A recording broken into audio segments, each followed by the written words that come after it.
What's going on, guys? What's happening today?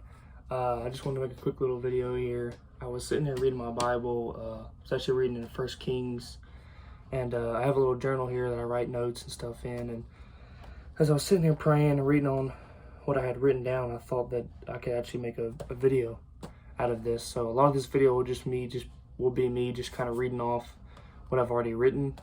That way I don't forget anything that I wanted to talk about or anything like that. But let's get right into this. And here in 1 Kings, I want to read off 1 Kings 13, 7 through 10. And the king, Jeroboam, said unto the man of God, Come home with me, and refresh thyself, and I will give thee a reward.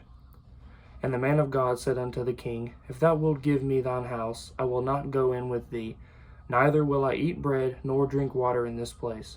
For so was it charged me by the word of the Lord, saying, Eat no bread, nor drink water, nor turn again by the same way that thou comest.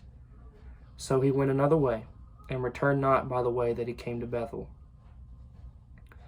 Here the man of God is tempted with pleasures that the Lord forbade him to not give into.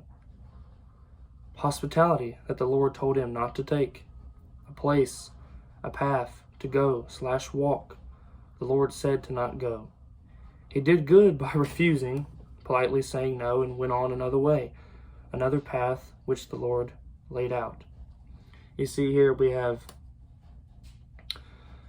the man of God, the prophet, and we have the king, right? Well, the prophet did something for the king, and the king wants to give him a reward for his actions, right? Reward, let's just say, put it in caption, put it in quotes, reward. But the Lord told him to not take a reward, not to take the hospitality, not to take this quote-unquote pleasure, not to drink the water, not to eat the bread, to refuse that. And he did good. He did good, right? And we can learn from that. But the real thing is what happens in the very next chapter after this. But in the very next chapter, he is tempted again. This time, he is deceived and told by another prophet that it's God's will to return with him into his house and to drink water and to eat bread with him. He, instead of recognizing that it was God's direct guidance and commandment that he should not do such a thing, and so he would need a direct guidance and commandment from God to tell him otherwise. But he heeds to a lie told by man and follows it instead of direct confirmation by God's Spirit. It is the duty of the man of God to resist it. You see, if it was God's direct commandment to not do such a thing, which it was, then he would need a direct commandment from God to say otherwise, right? But instead of that, he really just followed what he wanted to do. He was hoping that it would be God's will to go ahead and drink and go ahead and eat of the bread, and to go ahead and to accept the pleasures and accept the comfort. He was really doing what he wanted to do and switching around and thinking in his mind, well, this is God's will, so I'm going to do it. He was really just doing what he wanted in the end. Instead of really actually listening to what God wanted, he was just listening to what he wanted and calling it God's will. And let's look what happens here. In 1 Kings 13, 22 through 25, this is the other prophet who actually lied to him and said that it was God's will to come with him. He says this, But camest back and hast eaten bread and drink water in the place, of which the Lord did say to thee, Eat no bread and drink no water.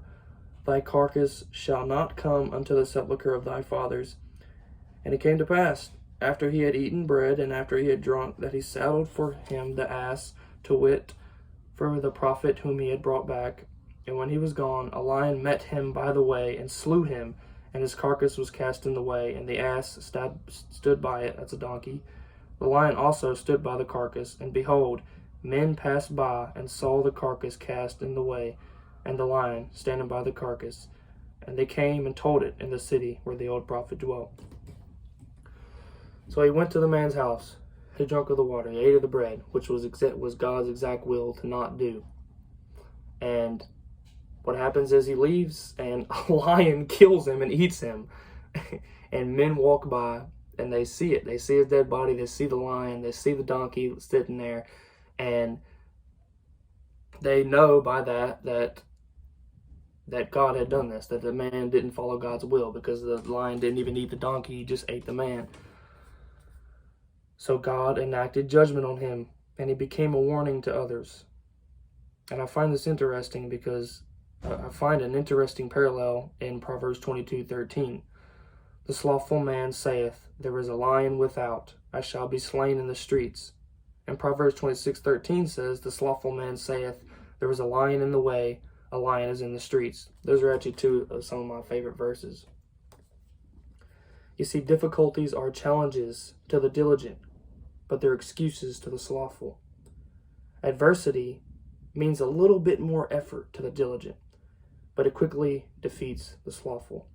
It becomes an excuse, just as it did for the man of God. He was looking for that excuse. Any difficulty is enough for him to cancel his plans and quit, for the lion in the streets might slay him. Attending to business will expose you to the lion.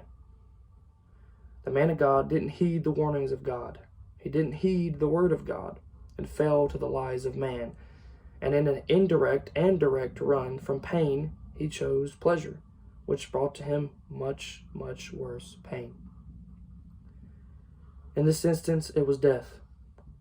Sin is death. Eating of bread and water is pleasure. The hospitality, the reward, was pleasure. Going back was pleasure. Just like Lot's wife, who disobeyed and looked back at Sodom and Gomorrah and turned into a pillar of salt, death.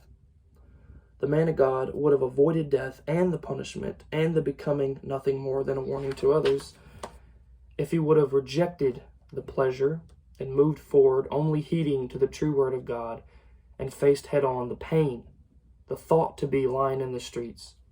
You see, it's backwards. In running from the imagined lion, you run right into a real one. Running to pleasure causes pain. But in facing the difficulty, the pain, the imagined lion, the challenge, the hunger, the giant, the uncomfortableness, his end would have been much different. And in God's will, he might have seen real, everlasting, pure pleasure. It's the backwards law, the irony of God, which is what I like to call it. And I don't mean that in a disrespectful way either. But you see, you cannot reason with it any more than you can reason with the devil. You cannot intellectually defeat this outcome / undesired future, which is what I've done many times in my life. That's not the point of writing this. That's not the point of making this video. You see, the only way is to follow God's will and heed only to him, to his direct revelation / his word. You know, because writing this is to remind me, and making this video is a reminder to you guys watching, of our end. Which end do I want? Which end do you want? Will we keep abandoning God's will, God's word, the lion in the streets we must face head on, or will we choose pleasure, comfort, familiarity, the sins of our youth, i.e. the past, backwards, that is, that quote-unquote pleasure will be our undoing. Pain is the way to go. Pain is the way to go, my friend. What you think is pain, that is, the lion in the streets you must face, or you will meet a real lion. We must have the mindset that the man of God had at first, right? What was his mindset at first? He said, it was charged him by the word of the Lord, saying, eat no bread, nor drink water, nor turn again by the same way that thou camest. So he went another way, and returned not by the way that came to Bethel. See, he did the right thing at first.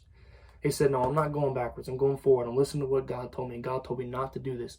He told me to not give in to these pleasures. He told me not to give in to the hospitality that you were coming to me with, right? That's exactly what Satan does to us, right? He comes to us. He lies to us. He tries to deceive us. He tries to get us to give in to pleasure, right? Which the pleasure is always the sin that he's tempting us to do. But at first he said, I'm not going to turn again by the same way that I camest. I'm going to go forward. But as we see in the very next chapter, he falls prey to that same temptation again.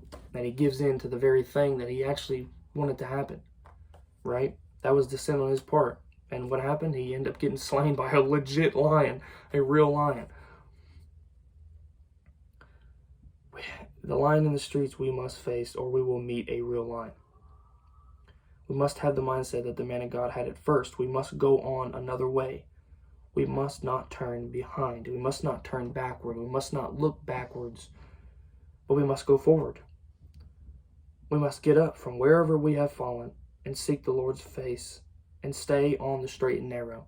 We must not go backwards. We must go forward. We must face that imagined fear. We must face our fears. We must face the thing that God has called us to do. Even a great example is this video right here. I'm making this video. This right here is a line in the streets for me. It's difficult. It's hard. It takes effort, right? That's what I wrote down earlier, that the difficulties are challenges to the diligent, but they're excuses to the slothful. You know, there's a line in the street. There's a difficulty here. I don't want to go that way. I don't want to do that. And in doing so, we face a real, legit lion and get slain by it. We get destroyed. You see, when we run from the quote-unquote pain, we choose pleasure. And in that choosing that pleasure, we actually get legit pain, right? That's what everything Satan has to offer is, in some form or shape, it's a pleasure. It's a thing that feels good. And it does feel good, but only for a season. And it brings separation between us and God and between others. It disobeys God and it's sin. And sin brings death, just as it legitimately brought death to the man of God that rejected God's will and chose that pleasure. And then because he chose that pleasure, he really chose pain. He chose death, right? It's a warning. And that's what he became. He became a warning to other people. Other people walked by and they saw the carcass and the lion above him and the donkey, and they said, this guy didn't follow God's will. He became a warning, right? And the whole point of making this video is a reminder to myself and to you people watching that we need to follow God's will. That we mustn't choose the pleasures of this world, the quick and the instant gratification, but that we should choose pain, the quote-unquote pain, the lion in the streets. We must face our fears. We must go forward and not look backwards. Don't turn around like Lot's wife did and look at Sodom and Gomorrah and then become a pillar of salt, become a warning to other people in a bad way. Because either way, God's will happens.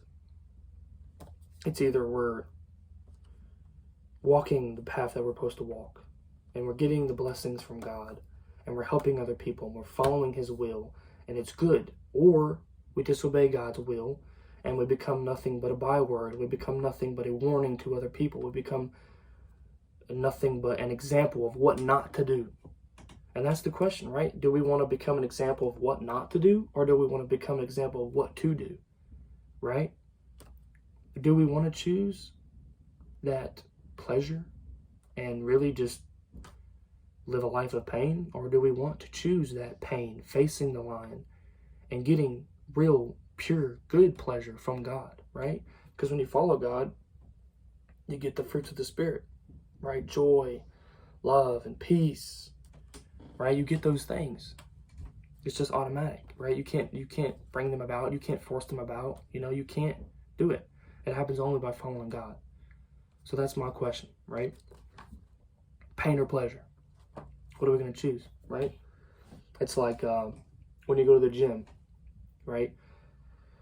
When you're exercising, when you're exercising, you're breaking down those muscles. That's pain. It hurts, right? It hurts. It does. It hurts. You go jog and it hurts. It's hard to breathe. It's difficult, right? That's the difficult. That's what that's the line in the streets. It's difficult. But guess what happens afterwards, right? You're becoming more healthy, and you're building the muscles, and you get that quote unquote pleasure, right? By choosing the pain, you get the real, legit, good pleasure, right? And that's all I have for you guys today. It was a message that spoke to me. It was a message that God was speaking to me, and it was just something that I felt that I could share with you guys that could be maybe an encouragement, but also a conviction to you, just as it was a conviction to me. So that's it. Are we gonna face the lion in the streets, or are we going to choose comfort, familiarity? Are we gonna go backwards? Are we gonna look backwards? Are we gonna choose the sins of our youth, so to speak, instead of choosing God's will and staying on the straight and narrow, staying on that new pathway that God's got for us? Or are we just going to choose the same old thing, and in turn living a life of pain, living a life of death, right? Following, instead of God's will, the enemy's will, the devil's will, and becoming nothing more than a example of what not to do, right? We don't want to do that. That's not what we want. But like I said, like I wrote down, we can't reason with that any more than we can reason with the devil. We can't intellectually fight that. So me writing that down and me making this video isn't all of a sudden going to make that easier, but it can help. And it is a conviction, and it is a reminder. The only way is to follow God's will. The only way is to stay in his word. The only way is to stay on that path, that whenever the temptation comes, we run to God and we listen to him, not listen to what we want, not listen to what exactly we're hoping to hear, but we're listening to what the truth is, right? His word is the only thing that's true. So you have to go back to his word. You have to stay in his word. You have to stay on that path. You have to follow God and listen to him, and not the lies of the enemy. So that's all you have. That's all I have for you guys. Hope you guys enjoy the video. You like and subscribe. Comment if you have any encouraging things to say to other people or to me or whatever. Iron sharpeneth iron. We're in this together, guys. So hope you guys enjoy. Hope you guys have a blessed day, and peace.